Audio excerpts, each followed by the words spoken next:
દરિયાપુર વોર્ડના પ્રમુખ નરેશભાઈ પવાર, અમદાવાદ શહેર મહિલા મોરચાના મહામંત્રી શીતલબેન પંચાલ, આ કોલેજના પ્રિન્સિપલ શ્રી સાગરભાઈ દવે, ભૂતકાળમાં મેં ગુજરાત યુનિવર્સિટીમાં લગભગ 35થી 40 વર્ષ સેનેટ સભ્ય, સિન્ડિકેટ સભ્ય, વિદ્યાર્થી નેતા, જ્યારે સરકાર હતી ત્યારે તો કામ કર્યું, પણ સરકાર નથી ત્યારે ખૂબ આંદોલન કર્યા છે. અને સાગરભાઈ લગભગ એ ટાઈમે મને મળતા હતા, એ મેમદાદ કોલેજ બાજુ હતા, અને અમે બધા ભેગા થઈને આ વિદ્યાર્થીઓને ગુજરાત યુનિવર્સિટીના વિદ્યાર્થીઓને કઈ રીતે ન્યાય અને ગુજરાત યુનિવર્સિટી કઈ રીતે સારામાં સારું ભણાવી શકે તેની ચિંતા કરતા હતા. એવા સાગરભાઈ દવે, મનોજભાઈ પટેલ, મારા વોર્ડના ઉપપ્રમુખ વિજયભાઈ, તેમજ મંચસ્થ મહાનુભાવો. આજનો આ કાર્યક્રમ આમ તો ભાષણ માટેનો નથી, પણ મેં કહ્યું હું થોડી પ્રેક્ટિસ કરી લઉં બોલવાની, ધારાસભ્ય છું તો, એટલે હું ઊભો થયો છું. મારા હોમગાર્ડ મિત્ર લગભગ મારા પરિવારના જ છે, દેવી પૂજક સમાજના મોટાભાગના લોકો છે, અને એમની સાથે શાહપુર વિસ્તારમાં હું નાનપણનો 15-16 વર્ષનો હતો ત્યારથી એમને અને એમના ફાધરને પણ અને એમના દાદાને પણ ઓળખતો હોઈશ, અને એમની સાથે મેં ખૂબ પ્રવૃત્તિ કરી છે. એવા મારા પરિવારના હોમગાર્ડ ભાઈઓ, આપ સૌને નમસ્કાર. હોમગાર્ડ ભાઈઓની વાત કરું તો ભૂતકાળની હું કુમારભાઈ સાથે વાત કરતો. ભૂતકાળમાં આમ તો અમુક વિષયો મને ખબર હતી. હોમગાર્ડ એટલે માત્ર ઇલેક્શનમાં ઉપયોગ કરવો, કાંઈ બંદોબસ્ત હોય તો તેમને મોકલવા, અમુક સીમિત પ્રવૃત્તિ હતી. પણ હવે હું ગૌરવ સાથે કહી શકું છું કે આ હોમગાર્ડ મિત્રો મારા ગુજરાતની અને દેશની અને દુનિયાની સલામતીનું કામ કરી રહ્યા છે, તેના માટે હું અભિનંદન પાઠવું છું. હોમગાર્ડ માત્ર અમદાવાદ શહેરમાં નહીં પરંતુ સમગ્ર દુનિયામાં છે. હોમગાર્ડની સ્થાપના 1960માં થઈ હતી. આજ લગભગ 65 વર્ષ પૂરા થાય છે, અને સતત તેઓ સેવાઓ આપી રહ્યા છે. તેના માટે ખૂબ ખૂબ અભિનંદન પાઠવું છું. અને એના કરતાં આજ વિશેષ કાર્યક્રમ જે દેશના વડાપ્રધાન નરેન્દ્ર મોદીએ સમગ્ર દેશવાસીઓને આકલ કરી છે કે જો આ પર્યાવરણને બચાવવું હશે અને આપણે પોતે બચવું હશે તો દરેક વ્યક્તિએ વૃક્ષો વાવવા જોઈએ. એમને આકલ કરી છે કે એક પેડ માં કે નામ, અને એનો આજ કાર્યક્રમ મારા હોમગાર્ડ મિત્ર દ્વારા થઈ રહ્યું છે. ત્યારે મારા વિસ્તારમાં થઈ રહ્યું ત્યારે હું ખૂબ ખુશીની લાગણી વ્યક્ત કરી રહ્યો છું. અને ફરીથી સમગ્ર હોમગાર્ડ મિત્ર અને કુમારભાઈ અને સાગરભાઈ દવે અને તેમની સમગ્ર ટીમને ખૂબ ખૂબ અભિનંદન પાઠવું છું. ભારત માતા કી જય.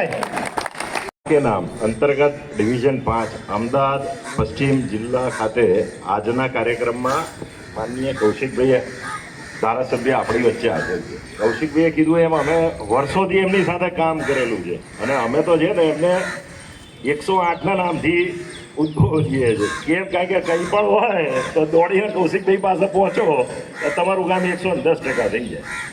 આ તમારા વિસ્તારના જ ધારાસભ્ય છે, એટલે તમારે લોકોએ એમની સાથે ડાયરેક્ટ સંપર્કમાં રહીને કામ તમારે જરૂર પડશે તો એ અડધી રાતના તમારી સાથે દોડશે. હું સાક્ષાત મારો પોતાનો અનુભવ છે.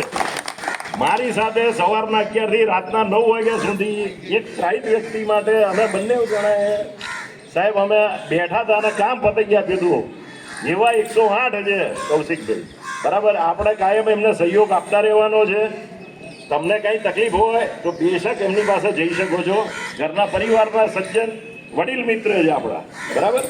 ઓકે, વાત કરી કે આ પ્રસંગ જે છે એ ઉદ્બોધન માટેનો નથી, પરંતુ આ કેમ્પસ આખા સિટી એરિયામાં આપ ફરી લો અને 50 વર્ષ જૂના આ વડવાઓ અને આપ જે વડ જોઈ રહ્યા છો અને એની જે રીતે પૂજા થાય છે એ આપણું વિધાન સાર્થક કરે છે કે આરસી કોલેજ ઓફ કોમર્સ એ પર્યાવરણ માટે કટિબદ્ધ છે અને હંમેશા રહેશે.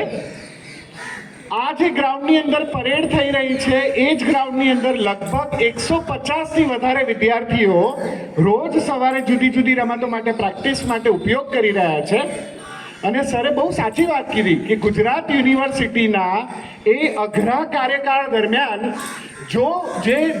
જે જુસ્સા અને જે જુનૂન સાથે જો તમે એમને જોયા હોય તો આજે મેં એમને વાત કરતા કીધું કે સાહેબ થોડીક તબિયત નરમ થઈ છે પણ જુસ્સો તો હજુ અડગ છે. એમના જુસ્સાને સલામ છે, તાળીઓથી વધારી લઈએ. વધારે તો વાત નહીં કરીએ. હોમગાર્ડના જવાનો અમારા જ આ કેમ્પસ એટલે કે આપણા કેમ્પસની અંદર સતત કાર્યરત રહે છે. મોદી સાહેબની 2 વાત ખરી અને હું મારી વાણીને વિરામ આપીશ. સ્વચ્છતા અભિયાન નંબર 1 અને પર્યાવરણનું જતન એટલે કે વૃક્ષોનું જતન એ આપણું અભિયાન નંબર 2. જેમ આ એક પેડ માં કે નામ એટલે સમજવા જેવું છે. જેમ માનું દૂધ પીને બાળક ઉર્જા મેળવે છે તેવી જ રીતે પેડ એટલે કે આપણે વૃક્ષો વાવીને ઓક્સિજન મેળવીએ છીએ. અને એટલા માટે એક સ્વચ્છતા અને બીજું વૃક્ષોનું જતન એની આપણે સૌ ફક્ત આ કાર્યક્રમ નહીં પરંતુ પ્રતિજ્ઞા લઈએ કે તેનું જતન તરફ ધ્યાન આપીએ. જેટલા વૃક્ષો છે એ વધતા રહે, એનું જતન થતું રહે, ઓક્સિજનની ઉર્જા મળતી રહે અને એક સશક્ત ભારત તરફ આપણે એક કદમ આગળ વધારીએ. આપ સર્વે માટે આ મંચ ઉપરથી કહું છું કે આરસી કોલેજ ઓફ કોમર્સ સતત તત્પર રહેશે. કોઈ પણ સારા સામાજિક કાર્ય માટે આપણે ભેગા મળીને કાર્ય કરીશું. અને જ્યારે અમને જરૂર હોય છે ત્યારે સરે વાત કરી તેમ અમારા માટે હાજરા હજુર છે. તો વન્સ અગેન થેન્કિંગ યુ અને you all are welcome in this RC college campus. Thank you.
આવો